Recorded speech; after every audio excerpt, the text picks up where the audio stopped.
Première impression d'ici Vampire, prise 1. Car je suis le sombre seigneur de la nuit, Dracula.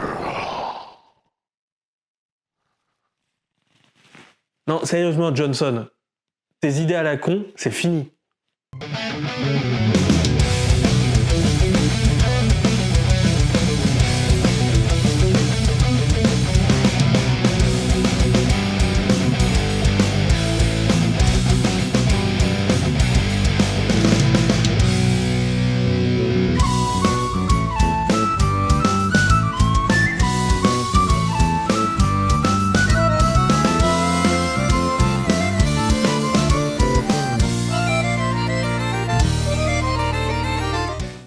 Bonjour donc et bienvenue sur Première Impression, l'émission qui revient un peu à chaud sur quelque chose que je viens de lire.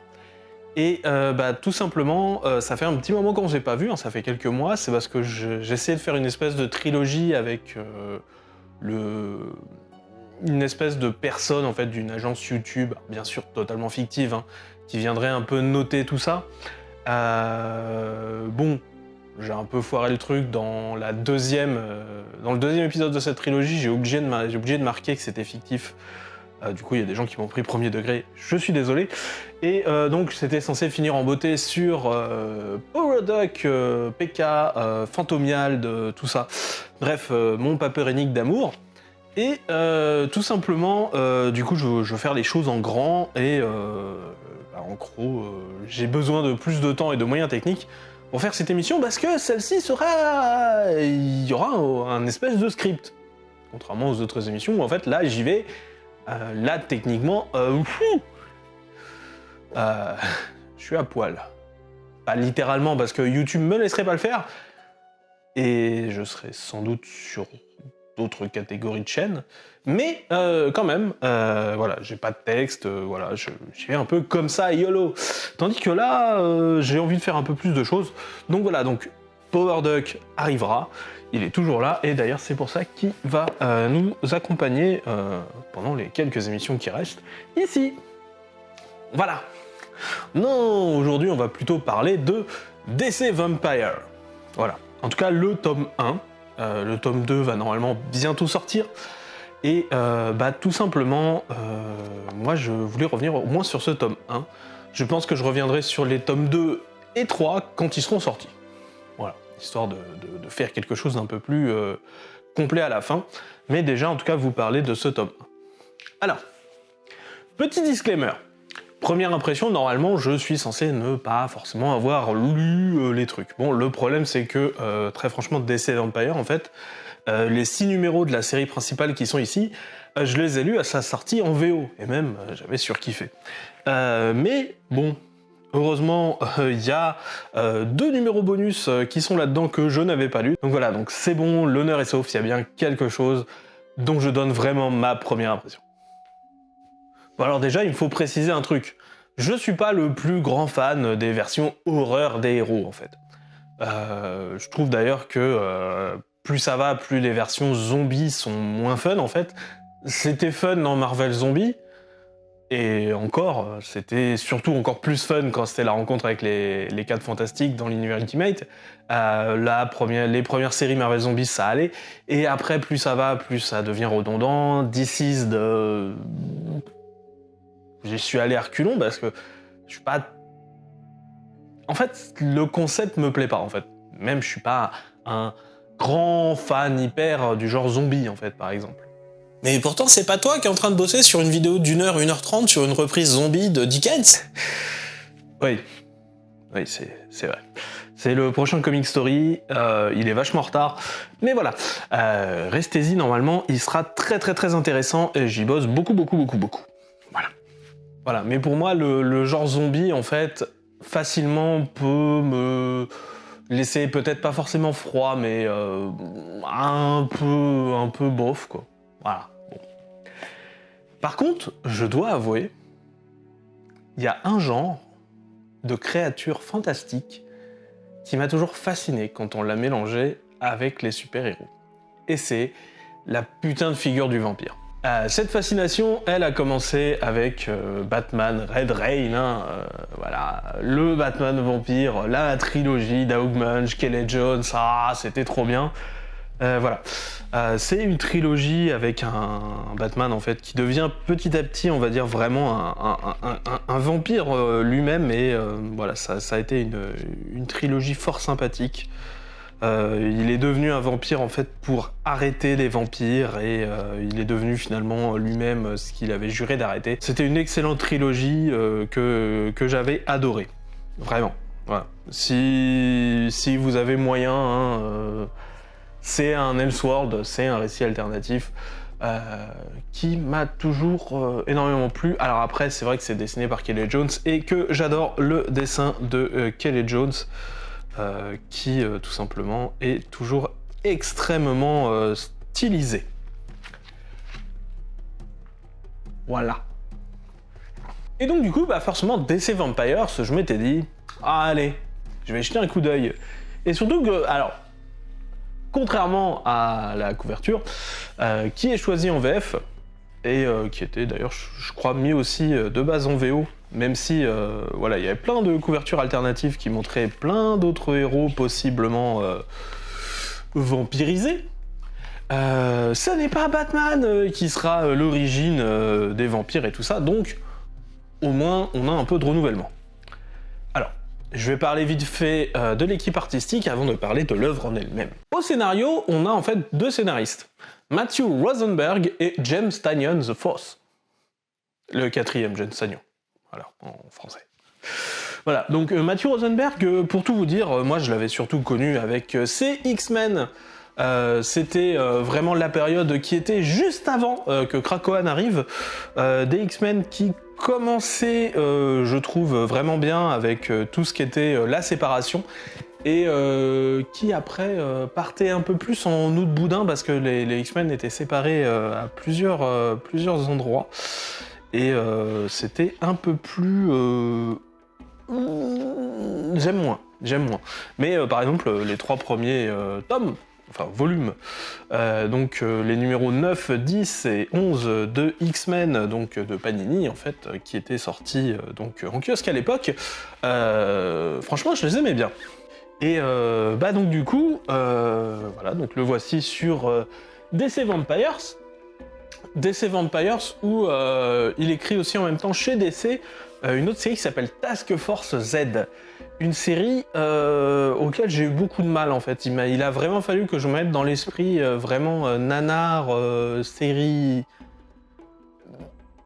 Vraiment nanar, un peu Z, un peu comme ça, pour vraiment apprécier, parce qu'au début j'avais vraiment du mal, même si j'étais content de revoir certains protagonistes, et certains vilains d'ailleurs, des vilains assez récents comme Mr. Bloom, qui malheureusement n'avaient pas été très très mis en avant. Et voilà, je suis toujours à fond quand on met des bons nouveaux vilains. Et je trouve que Mr. Bloom, il était cool. Et donc, du coup, c'est vrai qu'au début, en fait, je mettais vraiment DC Vampire sur un piédestal, alors que Task Force Z, tu vois, je le baissais, alors que c'était... il participait au même. Mais il n'est pas tout seul à scénariser, puisqu'il co-scénarise avec James Tynion the Fourth. James Tynion the Fourth, on peut dire que c'est un élève de Scott Snyder. Pour moi, c'est même d'ailleurs un des élèves de Scott Snyder les plus doués. Il a commencé un peu sur tout ce qui était... moi... Il a commencé peut-être pas, mais en tout cas c'est là où vraiment moi je l'ai connu sur Batman Eternal, Batman et Robin Eternal, ce genre de choses. Jusqu'à un point où tout simplement il a participé en fait grandement à, on va dire, le meilleur travaux pour moi de Snyder chez DC pur super-héros, c'est-à-dire sa Justice League et notamment sa conclusion, donc Doom War et tout ça, qui est une sorte de vraiment de crisis d'event, mais vraiment comprimé dans une seule série, et mais qui a vraiment la patate, et qui malheureusement a donné ensuite Death Metal, qui n'est pas bon. Voilà, Death Metal, la chose la plus gentille que je peux dire, c'est que je suis d'accord avec son fond, mais pas avec sa forme. La forme, elle est nulle. Le fond, par contre, j'aimais bien. Mais j'y reviendrai sans doute un jour sur Death Metal. Donc voilà, donc James Tynion the Fourth, c'est aussi un très bon scénariste et tout ça. Et en plus, au dessin, on avait Otto Schmidt. Et Otto Schmidt, moi je l'ai découvert avec son Green Arrow période Rebirth.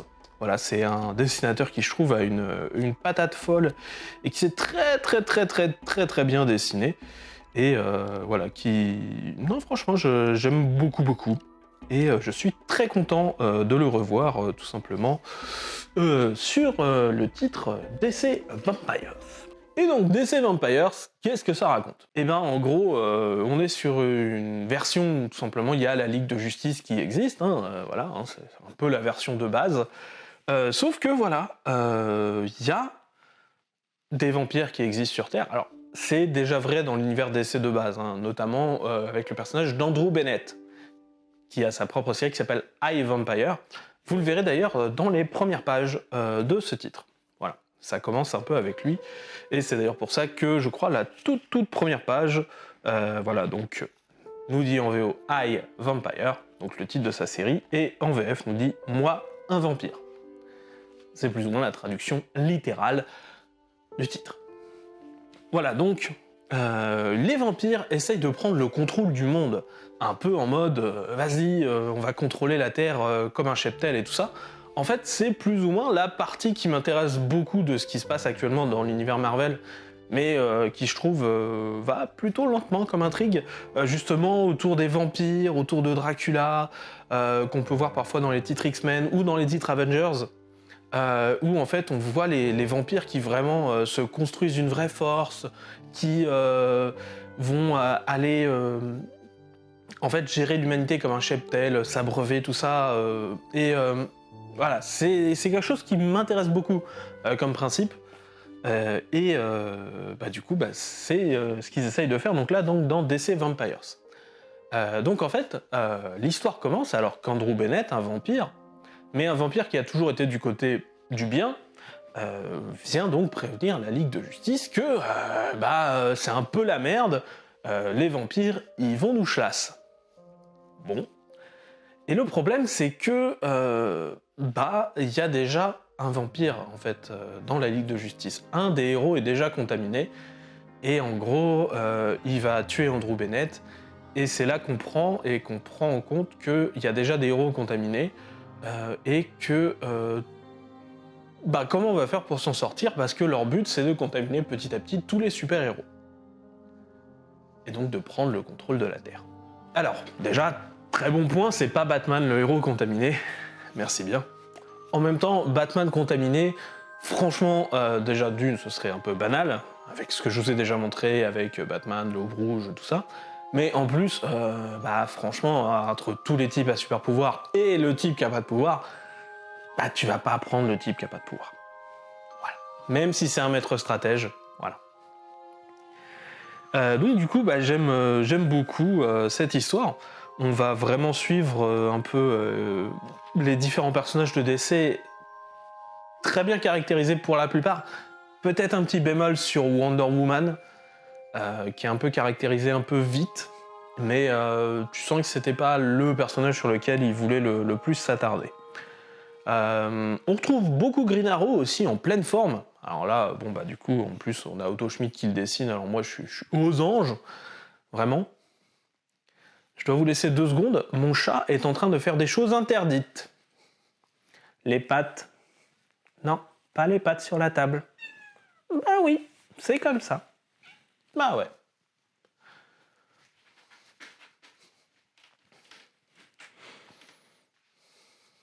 Elle a juste pas le droit d'aller sur la table où on mange. Voilà. C'est à peu près la seule règle qu'elle a. Ça et pas griffer les murs. Elle respecte pas les deux. Donc reprenons, donc on avait Otto Schmidt au dessin, qui du coup nous fait un Green Arrow de toute beauté, et on a pas mal d'autres personnages qui sont très bien campés, toute la Bat Family aussi est très bien campée. Encore une fois, James Tynion The Force a beaucoup œuvré sur Batman, donc du coup forcément que ce soit une des forces. Pour moi, le retournement qui arrive en fait à la fin des 6 premiers numéros, je l'avais senti venir, pour le coup, parce que en effet, c'était bizarre de pas mettre l'accent sur lui, alors que l'accent il est toujours mis sur lui tout le temps. J'aime beaucoup cette histoire, et en tout cas ce début d'histoire, ces 6 premiers numéros, qui tout simplement avaient des morts choquantes, parce qu'il y a des personnages, alors au début peut-être un peu secondaires, Andrew Bennett et quelqu'un d'autre dans le numéro 1, mais qui sont quand même traités avec respect, notamment sur ce qui se passe ensuite sur la suite de ces morts. Franchement, c'est la première fois que je prenais un peu ce duo de personnages au sérieux, pour une fois. Vous verrez de qui je parle dans le titre. Et aussi la mort assez vite d'un héros principal, hein, on va dire, qui est d'ailleurs très bien mis en scène et en effet, avec des raisons tout à fait pertinentes. C'est ça qui est très intéressant, c'est que toutes les raisons qui sont évoquées sont des raisons parfaitement pertinentes dans l'univers DC. Tout est, on va dire, in character et vraiment, à part peut-être, oui, Wonder Woman qui est, voilà, ça me chagrine un peu, mais sinon, en fait, on a vraiment tout un truc où on voit vraiment nos personnages, c'est pas un univers alternatif si éloigné d'une autre, et c'est ça qui est intéressant. C'est de voir notre univers se faire prendre. Et on va dire qu'à la fin du numéro 6, plus ou moins, l'objectif des vampires est plus ou moins en place. Voilà. Ce qui veut dire que la suite serait plus sur comment est-ce que les héros vont reprendre le contrôle et tout ça. Je n'ai pas lu les autres numéros. Tout simplement parce que dans la publication VO, en fait, là, il y avait eu une pause. Et du coup, j'ai fait cette pause. Et j'ai pas repris. Il y a eu plein de petits numéros qui sont sortis, avec même une série spin-off qui s'appelle All Out War, et où j'ai peur que ça devienne un peu plus sanglant, grosse baston et tout ça, et où ça m'intéresserait moins que vraiment là où c'est un peu plus psychologique. Ah, c'est qui l'ennemi intérieur finalement? Il y a plusieurs personnages qui enquêtent, les personnages qui enquêtent sont parfois persuadés que l'autre qui enquête est en fait l'ennemi, donc du coup, ils joignent pas leurs forces. Voilà, il y a des moments de bravoure pour tous les personnages, même Alfred a des moments de bravoure. Voilà, c'est cool. Et donc du coup, je n'avais pas lu non plus les petits numéros, dont les deux que l'on va retrouver ici. Les deux numéros que l'on retrouve ici sont des numéros qui s'appellent Hunters et Killers.